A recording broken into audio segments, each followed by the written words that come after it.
He gives you the latest sports news, interviews, and life-changing commentary with a smile on his face. Because he wears those ticklish underpants. Let's get back to the Connor Happer Show on 1620 The Zone.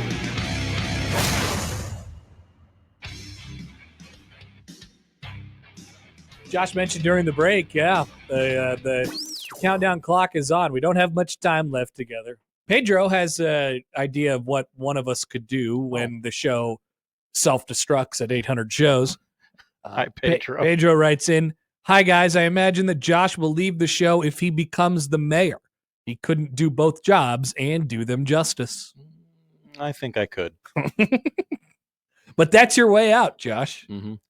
I think we'd probably, if enough people want to vote for me and write me in, they're free to do so. I'm not asking anyone to. Okay. You have your own free will. Okay.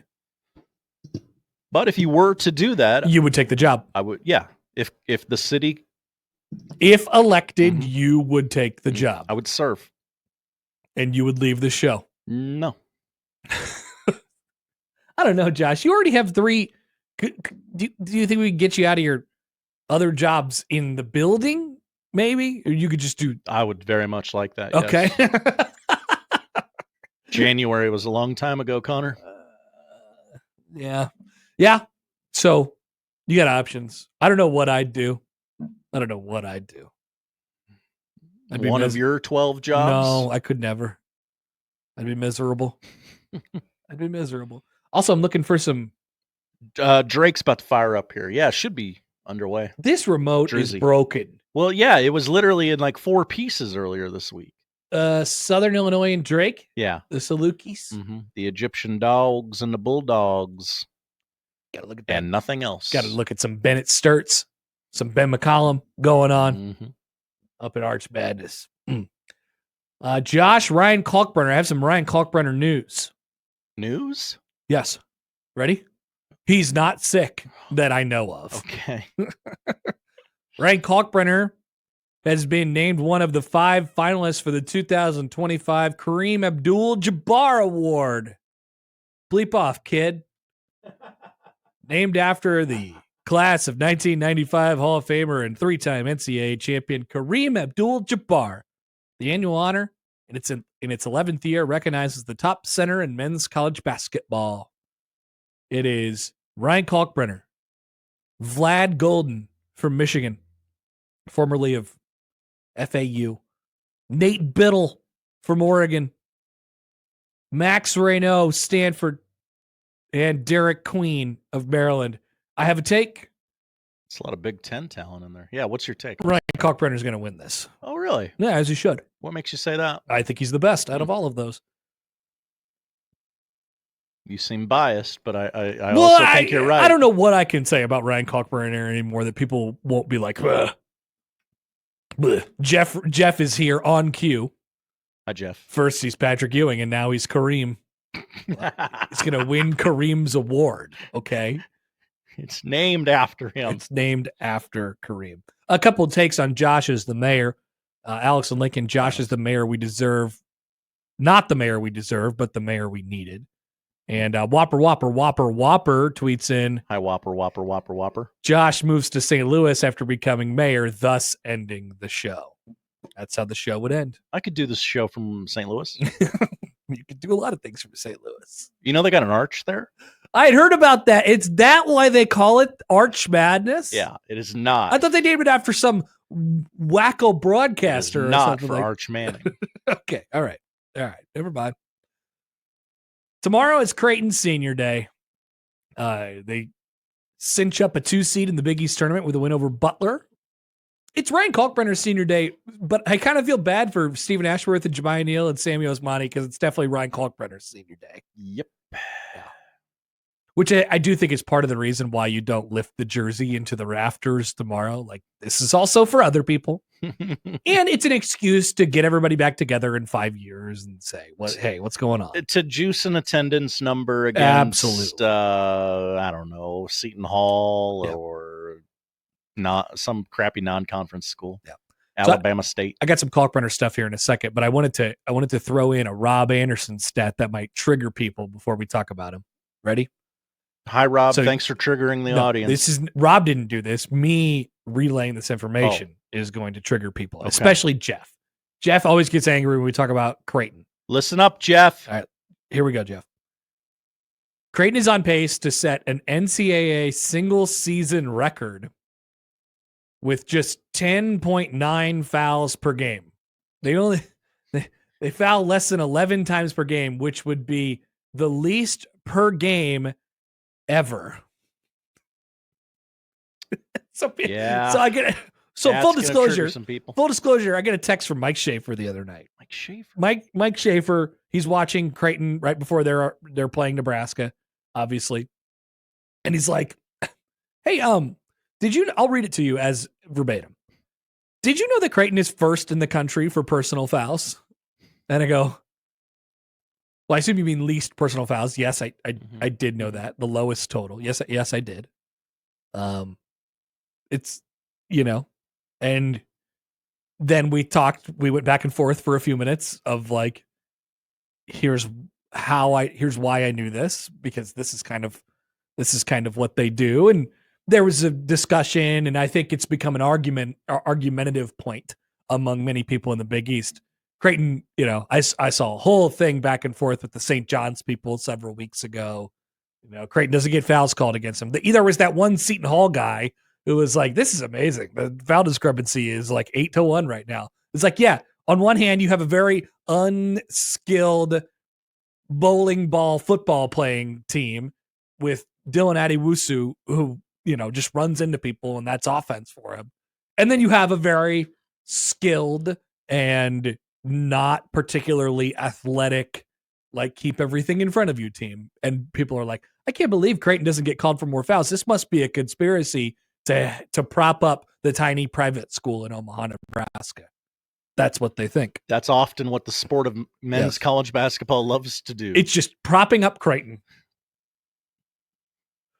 It's unbelievable. That's what the sport is, though. They live to prop up Creighton.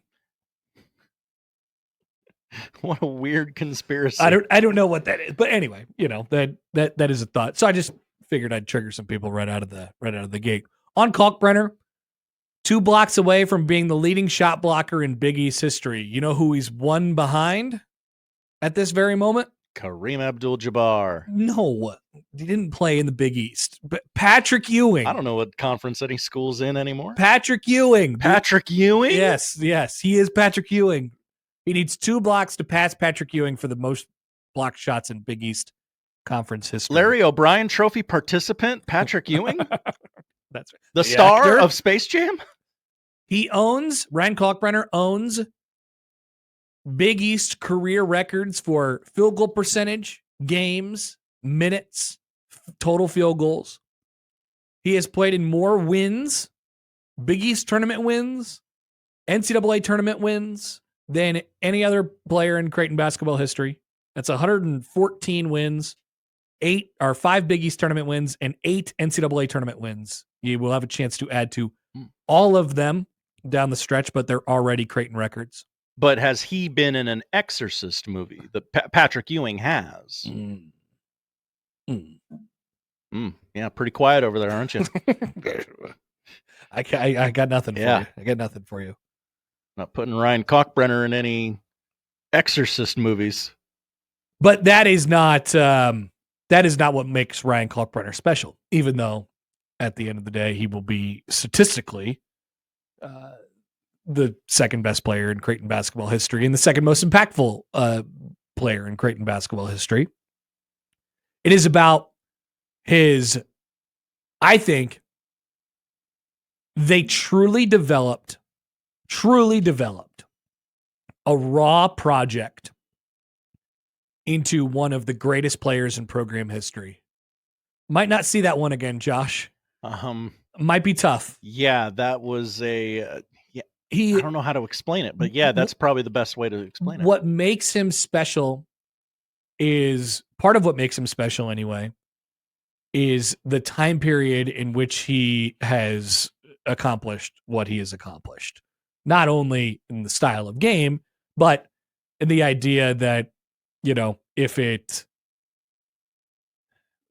impatience, frustration, or that could lead you to a transfer, jumping to the NBA too early, wanting to make the money, and you can get the money as Ryan Kalkbrenner has this year. But he stayed at one place for 5 years, and it's just been steady every single year, linear progression. Like it's the dream for a college basketball fan of watching one of your players go through, like the dream progression. We talk about players in the offseason from their freshman to their sophomore years. Oh, he's going to take a jump this year. Oh man, can you imagine this guy as a junior? Oh man, can you imagine this guy as a senior? Oh, what? They randomly got a fifth year? Okay, can you imagine this guy as a fifth year player? And they knew they had to build it all around him.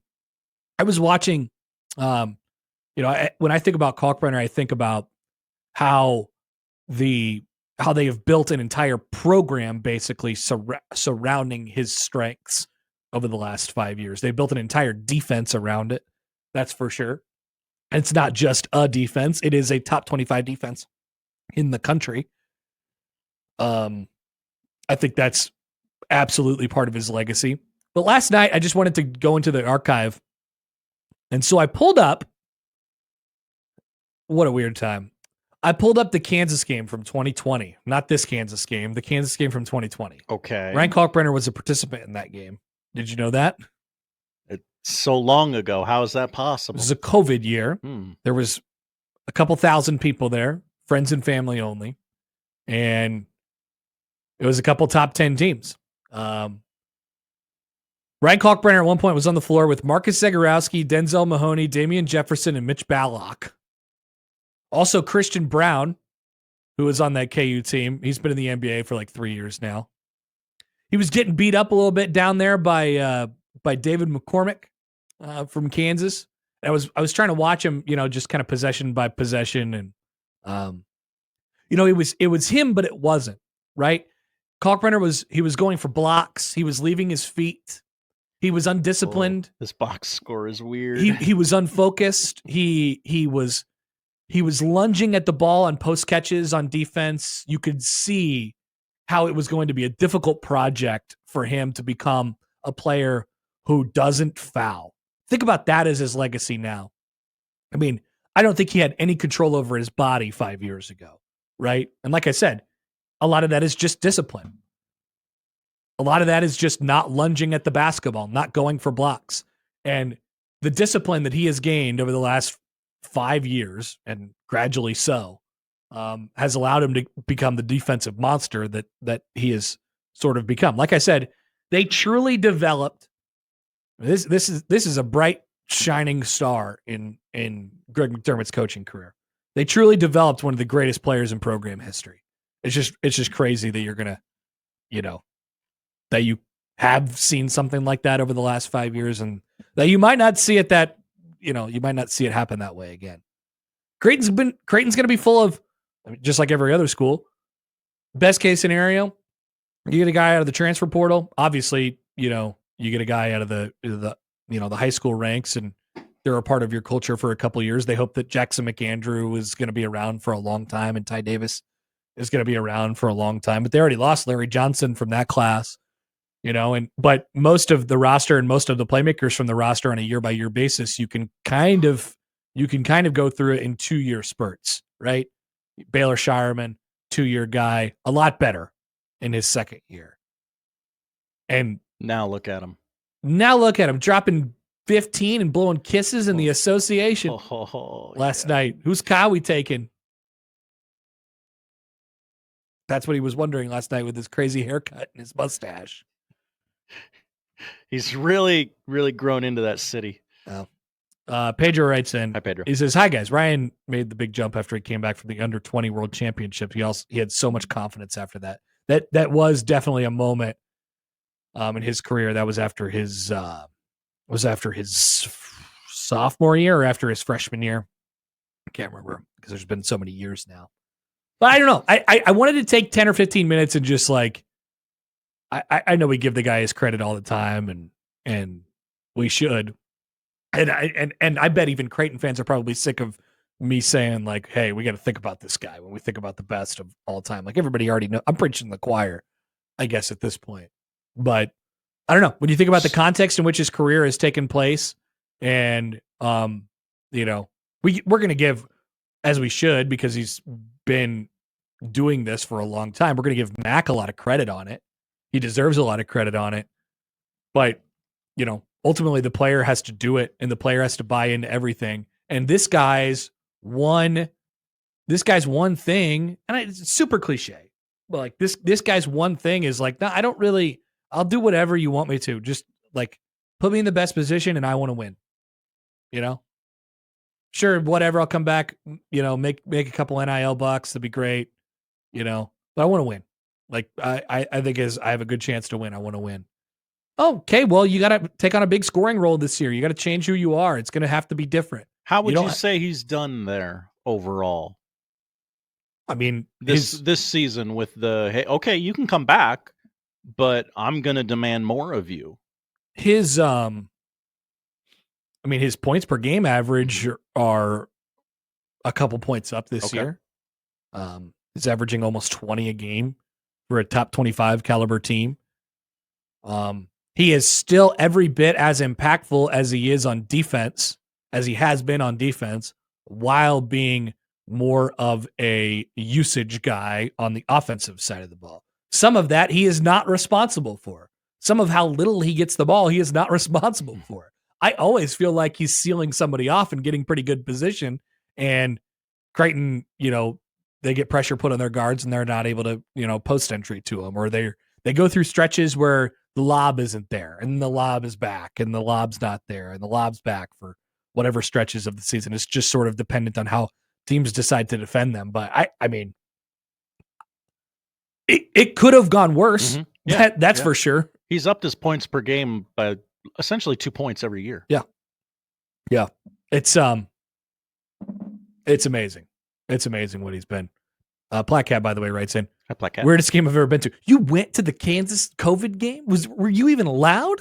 How did you get into that? Would it shock you if Platt Cat snuck his way into a Kansas Creighton Platt Cat game? is everywhere. I don't get it.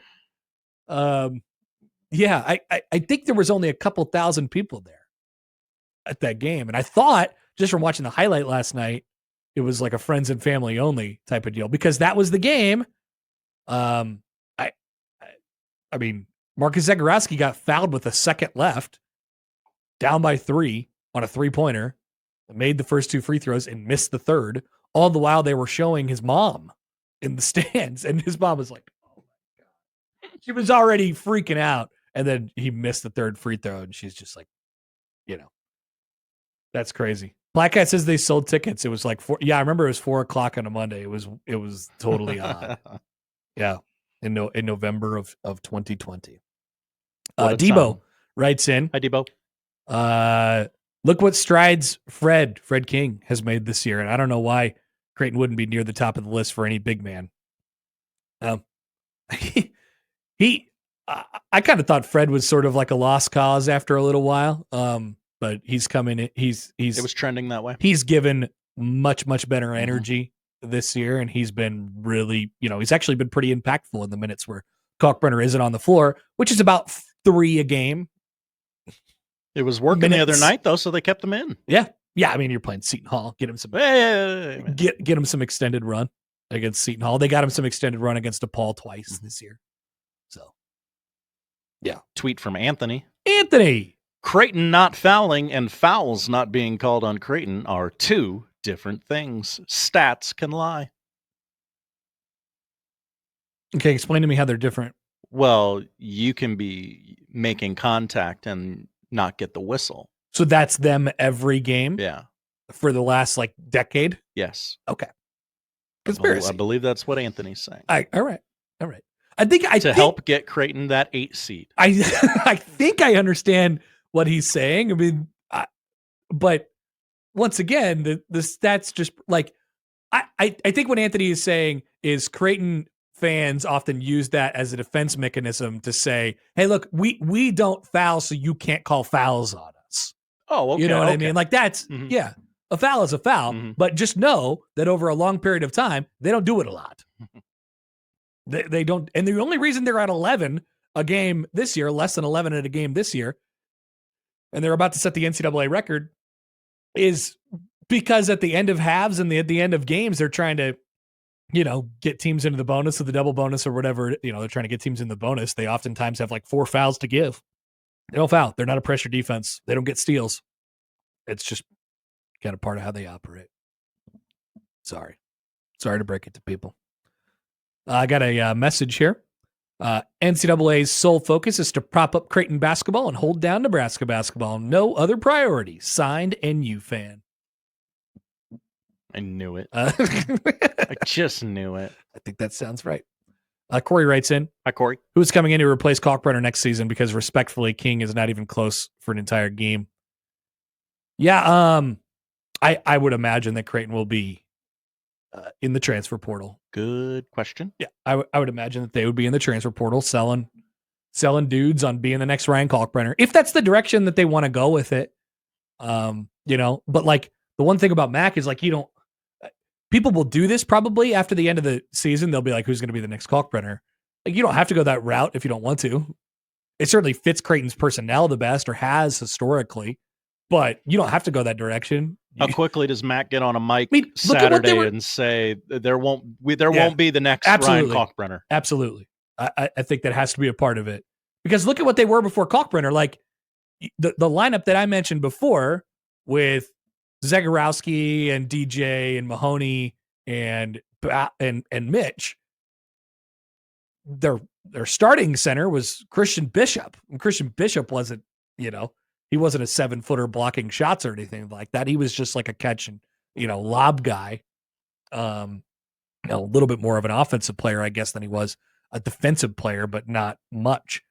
So the one thing that they're always going to do is they're going to respond to what kind of personnel they have. And we'll see how that turns out in the offseason. But no doubt about it, that's going to be a part of the speech. Ain't going to be no Kalkbrenner. That's why everybody's been asking me this year, who's going to be the next Ryan Kalkbrenner? And all year I've been telling them. That's my Mac impression. How am I doing? Bad. Yeah. I almost hope, actually thinking about it now, I just let me suss this out for the first time. I actually sort of hope that they don't get a Kalkbrenner-like player. You know what I mean? Just to avoid that guy's trying to be the next Kalkbrenner and he's not, Like they should just play a whole different style of basketball. Got a zag. They should just get a small ball 5, have him shoot threes, 4 guards, and being a little bit of a defensive presence. Like, yeah, I mean that's kind of what they were. Fast. Playing fast. Pre-Kalkbrenner, and then at times when Kalkbrenner has been hurt throughout his career, they kind of just have to revert to being that type of team. They can win in so many different ways. As Debo says in the YouTube, they were Final Four caliber with Christian Bishop at the 5. 100%. They'll be fine. Yeah, 100%. So yeah, they'll be. I almost just hope a little bit that it's not a Ryan Kalkbrenner like person. Now, if you feel like you could get a few block shots a game and an offensive presence and a guy that alters stuff at the rim and changes shots at the rim out of the transfer portal, you feel like that guy's out there somewhere. Great, go get him. That'd be awesome. But no doubt about it, there's not going to be that guy. From the text line. Hi, text line. Jeff writes in, okay, he's good. We get it. All right. Fortunately for you, the segment has ended. You may go in peace. We'll be back with Steve Sipple coming up on the other side on 1620 The Zone.